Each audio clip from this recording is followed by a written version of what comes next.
Al ser un estado insular, la República Dominicana es uno de los países más vulnerables al cambio climático y más expuesto frente a los desastres naturales en todo el mundo. El número de eventos climáticos extremos como huracanes, sismos, sequías e inundaciones repentinas se han aumentado considerablemente, lo que también constituye un aumento significativo en los índices de pobreza y la desigualdad social. En ese sentido, el análisis reciente de los puntos críticos muestran que 13 de nuestras provincias presentan altos niveles de vulnerabilidad en relación con años anteriores. Para el año 2100, si las emisiones de gases de efecto invernadero a nivel global continúan como están, si no se mitigan, podría perder la isla cerca de un 12 a 13% de la isla, del territorio nuestro. O sea, la península de Samaná, en cierta forma, se separaría de la isla y quedaría como una península. Porque esa parte que une a Samaná con el territorio, donde se conecta esa península, quedaría cubierta totalmente por las aguas. Y eso sería catastrófico. Para mitigar esta situación, según el Consejo Nacional para el Cambio Climático, nuestro país necesitará invertir desde ahora y hasta el 2030 unos 18,000 millones de dólares para mitigar los efectos del cambio climático. También se hace necesaria la aprobación de una ley de cambio climático, de la cual desde el año 2013 se han presentado varias iniciativas, pero ninguna ha logrado el suficiente interés en congresistas para ser convertida en ley.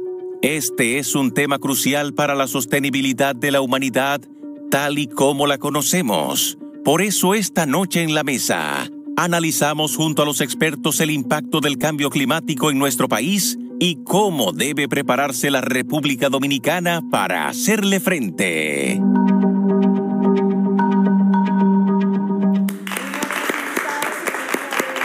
Perdón, la falta de costumbre. Nuestros invitados en el día de hoy, Milagros de Camps, Germán, abogada, experta en políticas y finanzas climáticas y con experiencia en temas de energía, desarrollo internacional y cambio climático, actual viceministra de Cambio Climático y Sostenibilidad del Ministerio de Medio Ambiente y Recursos Naturales. Bienvenida. Muchísimas gracias. Un placer tenerte aquí, una niña que yo vi crecer. Lo tenía que decir en cámara, ya se lo dije fuera de cámara.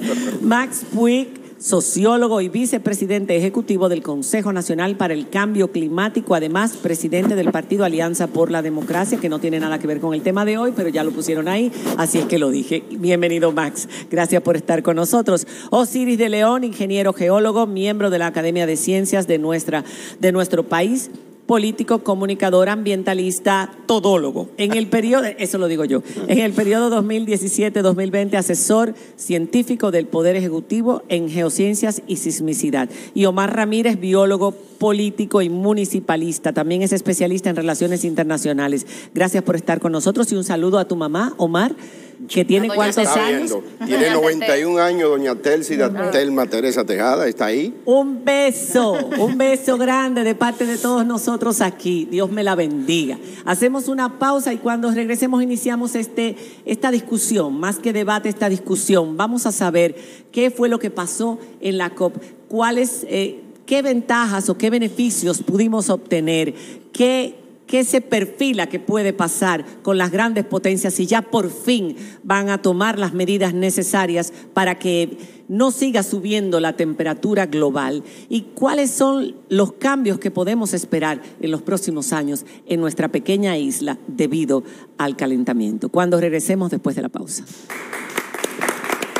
Bueno, mucha gente siempre ha sido escéptica con el tema del cambio climático y hemos podido ver incluso presidentes como el presidente Donald Trump que se burlaba de todo esto, pero es evidente que el cambio climático aparenta ser real. Yo digo aparenta porque no soy científica, por todas las evidencias científicas que nos muestran los grandes científicos e investigadores de diversos países del mundo. Sin embargo, no ha habido un compromiso real de las grandes potencias, las grandes emisoras de esos gases de efecto invernadero que están causando este daño al planeta. Y yo quería empezar por esa COP27, es la número 27. Y el discurso de esta muchachita, y me gustó mucho, y me gusta mucho que en este panel haya gente joven, fue contundente y valiente, como suelen ser los jóvenes, porque no tienen ningún problema con afectar intereses. Es después cuando nos hacemos mayores, ¿verdad? Y en ese foro le dijo a las grandes potencias, ustedes piensan que los del norte son más ciudadanos que los del sur, los que más estamos sufriendo las consecuencias de que ustedes no tomen acción.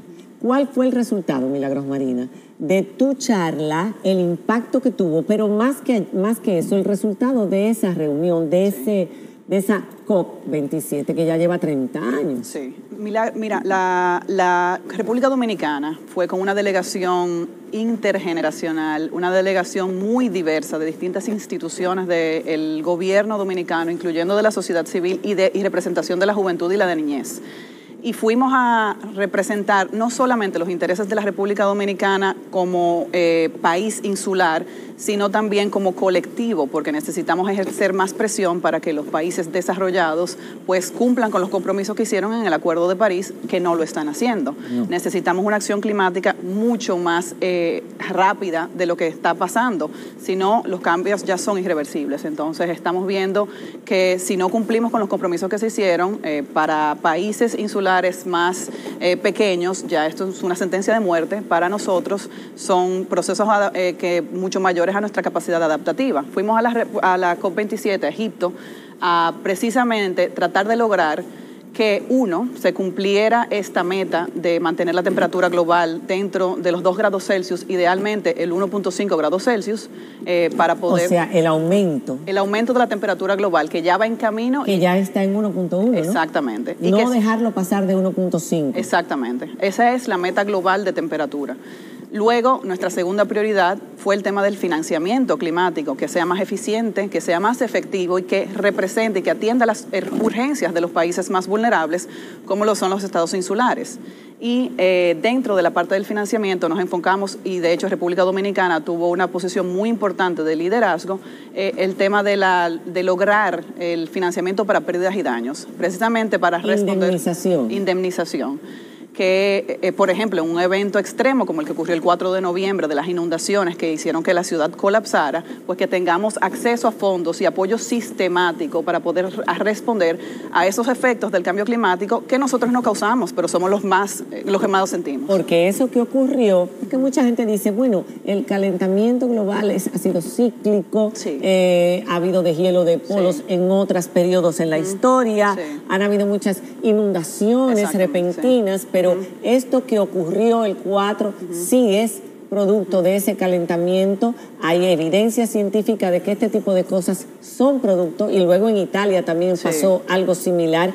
¿Y por qué es distinto este calentamiento de estos tiempos de los que han ocurrido en el pasado? El calentamiento global, el cambio climático es un proceso natural. La Tierra pasa por procesos que hacen que el clima varíe. Sin embargo, la velocidad con la que está ocurriendo no es natural. Nosotros estamos produciendo que el cambio climático, haciendo que el cambio climático sea mucho más rápido, se acelere y sea más rápido que la capacidad de adaptación que tiene la Tierra y de recuperación y de respuesta de los ecosistemas. Hay un balance natural que hay que mantener, y la actividad humana está haciendo que no se pueda adaptar los ecosistemas para precisamente responder. Y la respuesta, ustedes que estuvieron ahí, de los países que han negado, que no han querido firmar ciertos compromisos que los obligan a reducir emisiones, porque hay muchos intereses económicos. Estamos hablando de energía, de transporte, de utilizar fósiles para el combustible, me refiero al carbón, etcétera, etcétera. O sea, ¿cuál fue la respuesta de los países que son los responsables?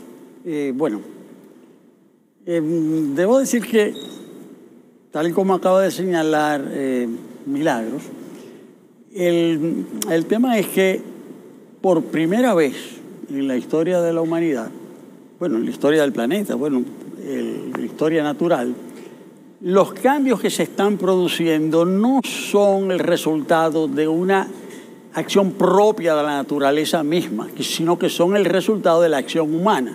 Pero eso dicho así en sentido general como que no se entiende. En realidad lo que ha sucedido es que desde hace unos 2 siglos, con el surgimiento de una nueva forma de producir, que es la forma de producción industrial, con el desarrollo del capitalismo industrial, para poner en funcionamiento todo el sistema productivo ha habido que utilizar combustibles, porque es un sistema que funciona fundamentalmente en torno a la generación de electricidad. Y para generar esa electricidad han sido necesarios utilizar combustibles tales como el carbón, el petróleo y el gas. Y la combustión, valga la redundancia, la combustión de esos combustibles genera una producción en exceso de gases que son naturales. Y esos gases producen lo que se llama un efecto invernadero. Se dice así porque es como si el planeta quedara cubierto por una suerte de una barrera, una suerte de capa, lo que crea un clima artificial, como en el caso de un invernadero. Exacto. Que hay un clima artificial, el planeta estaría en un clima artificial. Cuando se habla del tema del calentamiento, es con relación a una fecha. Y la fecha se sitúa alrededor de 1850. ¿Por qué? Porque antes de esa fecha no se medían las temperaturas. Entonces, a partir del momento que existen datos que uno puede comparar con respecto a esa fecha de hace unos siglo XIX, mediados del siglo XIX, es con relación a esa fecha que se ha venido produciendo ese calentamiento. ¿Por qué hablan de millones de años entonces los científicos? De que lo que estamos viviendo ahora, la temperatura, es superior. Sí, porque las mediciones se hacen de muchísimas maneras, pero es la primera vez que es como resultado de esa acción humana que se produce la modificación de la temperatura, precisamente por ese sistema de producción. Ahora, porque la pregunta que me has hecho es, ¿por qué no se cumple el compromiso? Y es porque todo el sistema productivo mundial, todo el sistema de consumo está organizado en base a un sistema. Y corregir toma tiempo. No solamente toma tiempo, significaría afectar las formas en que se produce en el mundo y la forma en que se consume. Eso es una transformación, diríamos, enorme. Habría que poner en entredicho la forma misma en que están organizadas todas las sociedades. Tú has dicho algo muy importante y es por qué se habla de millones de años. Precisamente, aunque la temperatura se empezó a medir a partir de 1850 y otros parámetros ambientales, hay un elemento importante y es que cuando tú perforas el permafrost, por ejemplo, hay lo que se llama una columna testigo, que te dice a ti, así como los anillos del árbol, te va diciendo a ti en cada momento de la era geológica que puede comportarse el clima. Y por eso tú encuentras, por ejemplo, en un anillo que tú encuentras polen de tal planta que se extinguió en esa fecha. Y tú dices, bueno, aquí pasó un evento extremo, claro, dentro de la variabilidad climática que tiene la Tierra. Por eso, como muy bien dice Max y Milagro, este evento que está sucediendo es que los gases de efecto invernadero producen un calentamiento global por el efecto invernadero.